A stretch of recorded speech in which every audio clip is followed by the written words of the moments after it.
ಮಂಗಳೂರು ನಗರದ ಪ್ರಸಿದ್ಧ ಸಸ್ಯಾಹಾರಿ ಹೋಟೆಲ್ಗಳ ಪೈಕಿ ಒಂದಾದ ಹೋಟೆಲ್ ಜನತಾ ಡಿಲೆಕ್ಸ್ ಪತ್ತುಮುಡಿ ಇದರ ಮಾಲಕ ಸೂರ್ಯನಾರಾಯಣ ರಾವ್ ಅವರು ಅಸೌಖ್ಯದಿಂದ ಮಂಗಳೂರಿನ ಖಾಸಗಿ ಆಸ್ಪತ್ರೆಯಲ್ಲಿ ವಿಧಿವಶರಾಗಿದ್ದಾರೆ. ಅವರಿಗೆ 73 ವರ್ಷ ವಯಸ್ಸಾಗಿತ್ತು.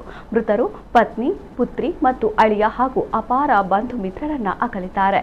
ಸೂರ್ಯನಾರಾಯಣ ರಾವ್ ಅವರು ಮೂಲತಃ ಬಂಟ್ವಾಳ ತಾಲೂಕಿನ ಪತ್ತುಮುಡಿಯ ನಿವಾಸಿಯಾಗಿದ್ದರು. ಅವರು ಕುಂದಾಪುರ ಹಾಗೂ ಉಡುಪಿಯಲ್ಲಿ ಹೋಟೆಲ್ ಉದ್ಯಮ ಪ್ರಾರಂಭಿಸಿ ಕ್ರಮೇಣ ಮಂಗಳೂರಿನ ರಾವ್ ರಸ್ತೆಯಲ್ಲಿ ಜನತಾ ಡಿಲಕ್ಸ್ ಹೋಟೆಲ್ ಆರಂಭಿಸಿ ಯಶಸ್ವಿಯಾದರು.